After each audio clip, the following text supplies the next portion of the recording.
Welcome to Inside 340B Report, an insightful conversation between 340B Report's editorial team on the key issues affecting the 340B drug discount program, the nation's second largest government drug program.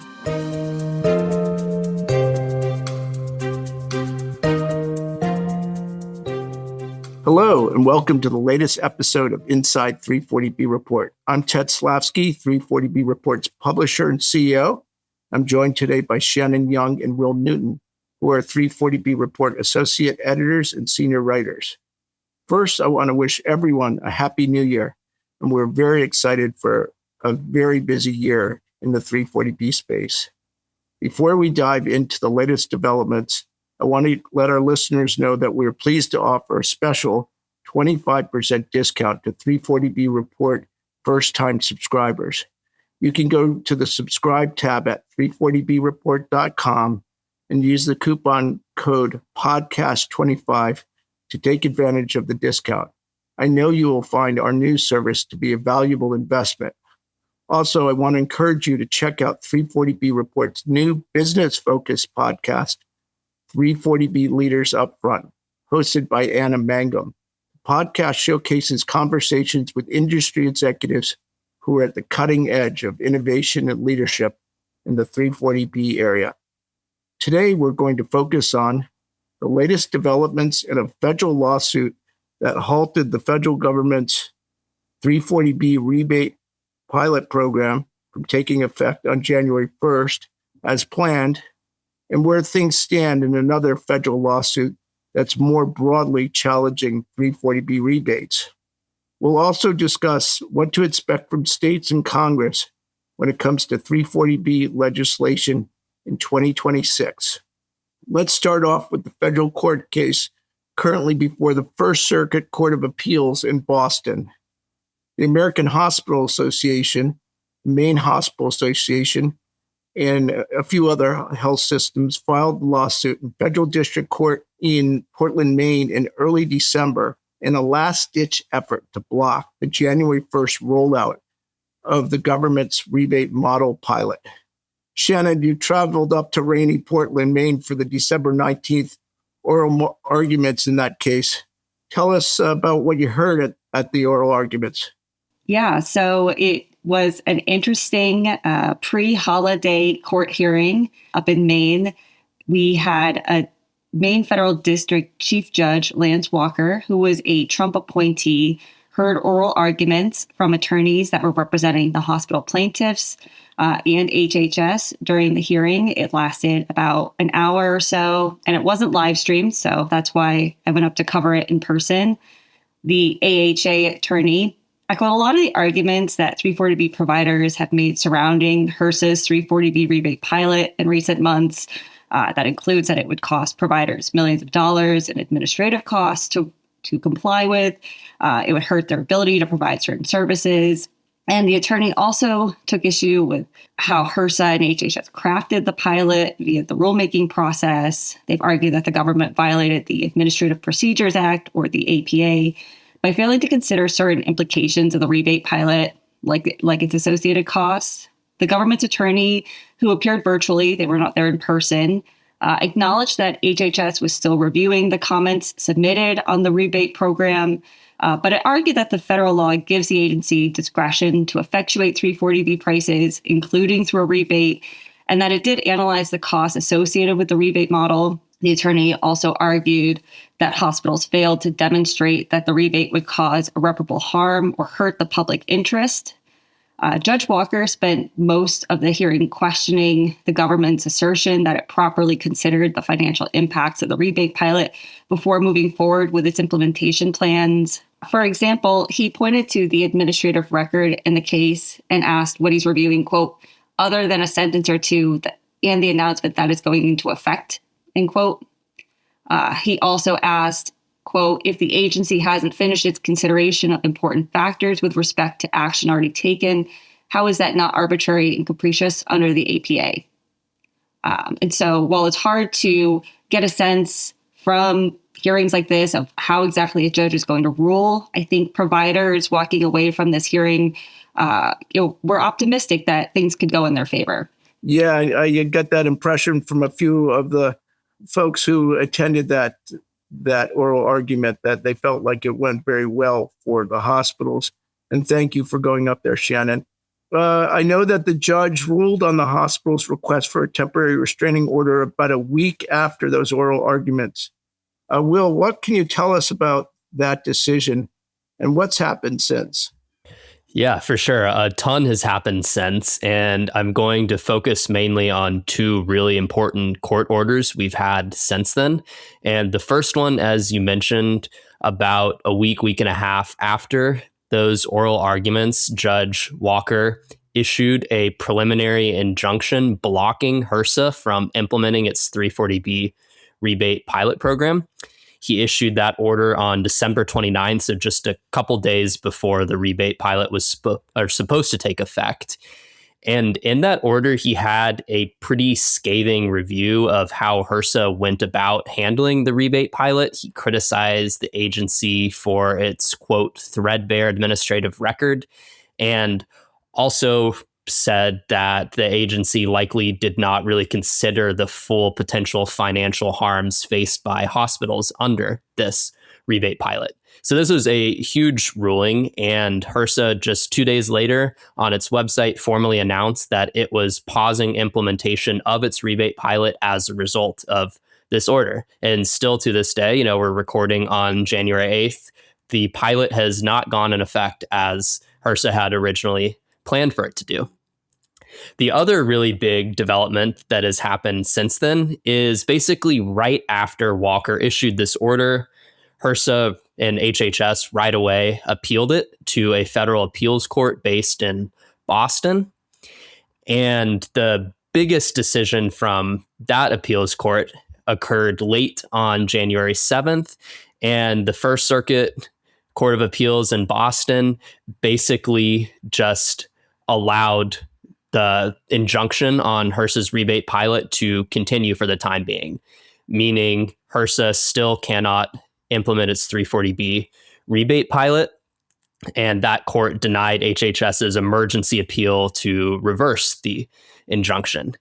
And so all of that sort of complicated legal stuff leads us to the big question of kind of where are we now and what happens next. And the main thing by far is that HRSA is not and cannot implement its 340B rebate pilot program unless a court issues another opinion.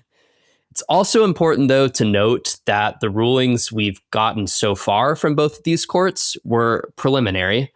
So both the Maine federal judge and the First Circuit have not fully ruled on the merits, but they have decided that HRSA cannot implement its pilot while the full case continues. And then what will happen next from a legal standpoint is that now HHS, the American Hospital Association, potentially attorneys for some drug makers as well, will continue filing briefs with the First Circuit. We'll likely have oral arguments, a full hearing in Boston before the First Circuit. And that court has signaled plans that it wants to move forward with this pretty quickly. And then at that point, the First Circuit will make its final decision on the appeal and then send it back to the Maine judge, either upholding or overturning his initial decision. So long story short, the rebate pilot is still blocked, but we've got a pretty long, winding legal road still ahead of us. And Ted, I know that you're not a lawyer, but spend a lot of time talking to lawyers and have throughout your career. So can you tell us a little bit more about what you think this could mean for the future of 340B rebates? Yeah, I'd like to say I'm not a lawyer, but I play one on TV. I suspect these legal developments are going to slow things down for months as far as rebate implementation. The appellate court ruling denying HHS's emergency request was unanimous, and I suspect they could rule in favor of the hospitals again when they look at this more closely, and they'll just send it back to the Maine federal judge, as you mentioned, the judge in Portland. And as we already know from his initial ruling, Judge Walker has signaled he does not believe HHS followed the proper procedures or adequately took into account the financial impact on covered entities. He could order HHS to restart the process, which would give providers more time to lobby against the rebate pilot or for the government to make significant modifications. Providers are hoping that such changes could include convincing the government to find a neutral third party to review the claims data and serve as a clearinghouse, or make additional concessions to alleviate the projected costs and burdens on 340B providers, like perhaps exempting smaller providers such as health centers and critical access hospitals from the pilot. I know that a number of the trade groups for the community health centers have been trying to get an exemption from the pilot, and perhaps this will give them some new ammunition and new momentum. On the other hand, there are those who are more favorable to the drug industry who believe that this is not only a bad decision by the court, but could also actually end up undermining the provider side and may push the drug industry to even request more claims data and try to have new requirements when it comes to everything from the claims data that they've been requesting so far in the contract pharmacy setting, perhaps expanding it to other areas. And I know that Bill Sorrell, for instance, an attorney who worked on behalf of the drug industry throughout his career and now serves on the board of the drug industry vendor Calderos, that has their own rebate model as well as a claims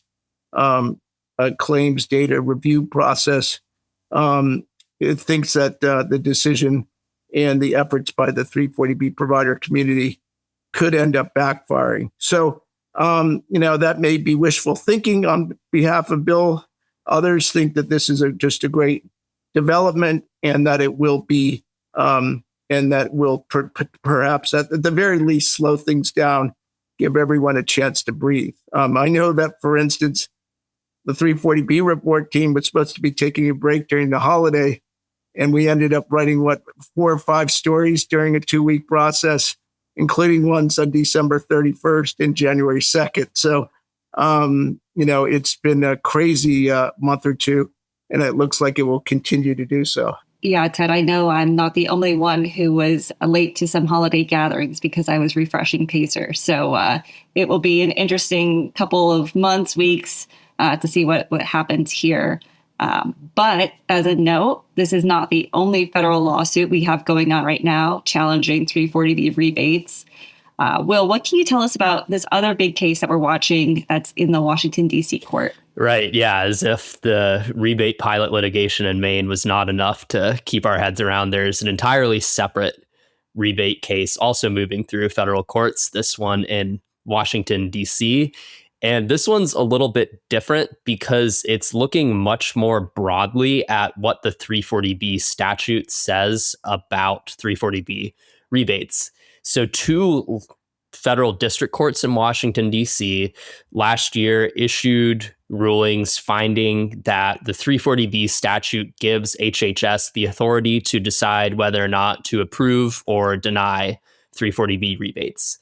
And a number of drug makers who filed that lawsuit have since appealed it to a federal appeals court in Washington, D.C. And oral arguments for that case took place in November, and we're awaiting a result there. But again, the court case we talked about earlier about the pilot in Maine and in Boston, that one specifically has to do with, did HRSA follow administrative law in the way that it went about implementing and designing the 340B rebate pilot? Whereas this other one in Washington, D.C. is looking at the higher level issue of, what does the 340B statute say about rebates? Are rebates allowed in the first place? And if they are, who gets to decide? Can drug makers implement them, or does HHS get to approve or deny them first? And so that is yet another very important case that we're following as well. Well, at least that one is in Washington, D.C., which is easy for many of us to get to. And we'll be keeping a close eye on that, as well as every other legal development and litigation in every state in the country. And let's hope a lot of them do have the ability to log in rather than having to fly out there. So thanks. That's really helpful. Before we continue, let's take a moment to hear from one of our great sponsors.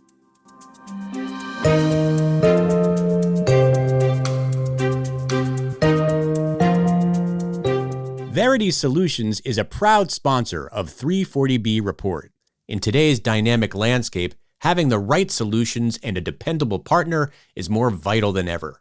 Verity's innovative, award-winning 340B program management solutions are designed to optimize your 340B pharmacy spend and maximize your pharmacy supply chain savings.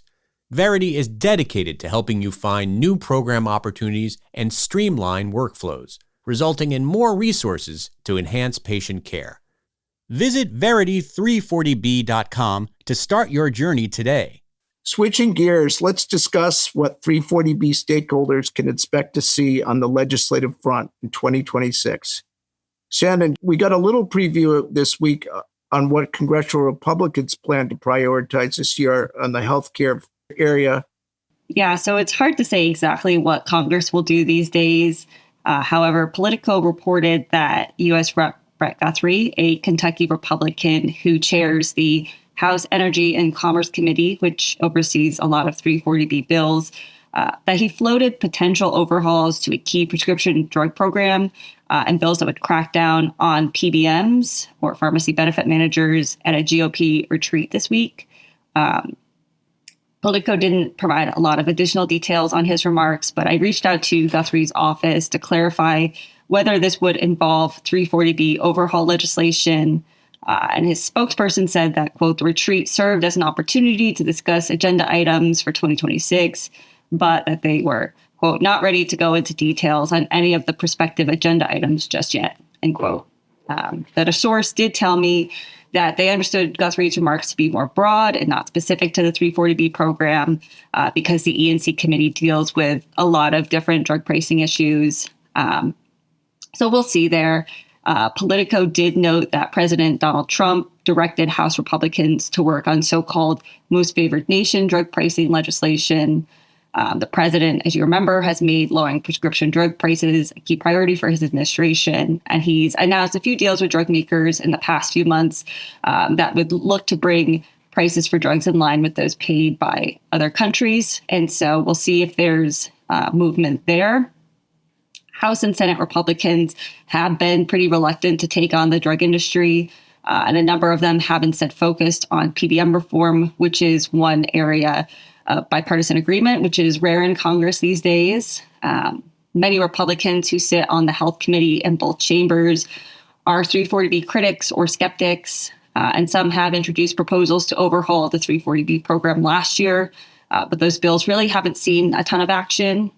But it includes the Democrat-sponsored Patients Act, which has drawn support from 340B providers, and the GOP-sponsored Access Act, which has drawn drug industry backing.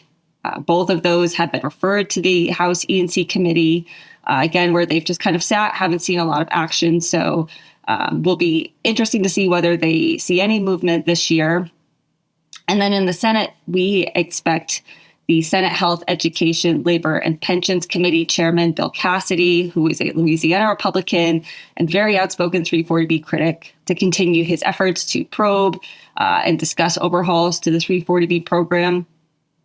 And this might be the year that we finally see the long-awaited introduction of the Sustained 340B Act, which, if you remember, there's a Senate bipartisan working group that's been crafting this bill behind the scenes for the last few years, and it's seen as sort of the best vehicle for 340B reform because it is involving all different stakeholders.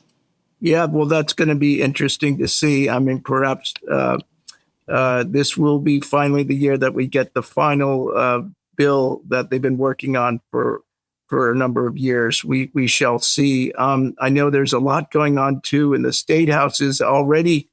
We've had a lot of bills introduced. Will, you've been keeping a close eye on that once again. Tell us what we can expect for 2026. I know 2024 and 2025 were banner years when it comes to 340B activity at the state level. Yeah, definitely. And all signs so far indicate that we are going to have another very active year in terms of 340B legislation in state houses. And most state legislative sessions happen in the first part of the year. So January, February is when we really often see a lot of these first bills introduced. And already there have been a number of pretty high profile bills either formally introduced or pre-filed. And we recently reported that Washington State is going to introduce 340B contract pharmacy access bills.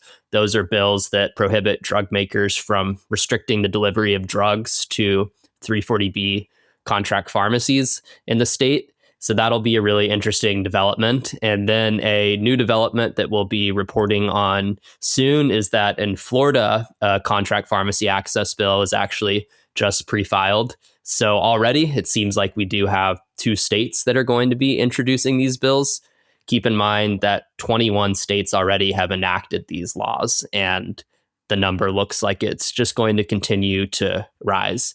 There's also been some other types of 340B bills that we've already seen. After contract pharmacy bills, the next most common one we've seen historically have been provider reporting bills. They generally vary quite a bit in scope, but they basically are laws that require 340B providers in certain states to report additional details on how they generate 340B savings, what they use those savings on, sometimes their contract pharmacy profiles, charity care, things along those lines. And there's 10 states that have these laws in effect. A number of states introduced them last year. And already we've seen in Missouri, there is a 340B provider reporting bill that we're going to cover in a future issue pretty soon. And then another interesting bill we saw in the state of Illinois is legislation that would direct the state's auditor general to conduct an investigation of how 340B covered entities within Illinois participate in the 340B program. This is pretty interesting because this bill is being put forward at the same time that there is a contract pharmacy bill active in Illinois' legislature. Illinois has a 2-year session, so bills from 2025 carry over to this year, and they had a contract pharmacy bill that passed the state Senate and is awaiting next action. So Illinois could definitely be a pretty big battleground there. Again, we're only about a week into 2026, but if I had to guess based on everything I've seen so far, in addition to everything happening in Congress, everything happening in the courts, we are going to see quite a few state 340B bills once again. Yeah, and Will, I understand you're working on putting together our lovely maps that track these bills on a state-by-state basis, and perhaps next week we'll be going live with those. Does that sound about right? Or I know it's a lot of work. Yeah, that sounds about right. Those are almost fully done. And that is our state map that basically tracks each state that has introduced a contract pharmacy bill, each state that's enacted one, and states where the bills have died. And so that the new map for 2026 will be live. And what'll be interesting to see is some states bills carry over from last year, other states they don't. So there are going to be several states now that you'll see on the map where their bills are dead, but also several where, it's January, but a bill that was introduced last January is still technically alive. So expect that soon to all of our subscribers. Yeah, I think that we're going to see, as you mentioned, the number of provider reporting bills introduced this year to be quite significant. I think the drug industry is really going to be pushing those in many states and can try to use that as a counterweight to contract pharmacy legislation. So it's going to be really exciting to see where we go. Yeah. Thanks, Ted, for just noting that. I know we're all going to be keeping our eyes on state houses and Congress in the next several weeks. And so keep your eyes posted to our website. We'll provide all of our updates there and through breaking news alerts and everything. And that brings us to the end of today's episode. We'll continue to keep an eye on all things 340B related and be back in 2 weeks with a new episode. Of course, we will report on anything that happens in the meantime on our website. And please follow along with our twice weekly newsletters. Just as a reminder, if you're not a current subscriber, you can take advantage of our 25% discount for first-time subscribers by going to 340breport.com, clicking the subscribe button, and using the discount code podcast25. Thanks again for joining us.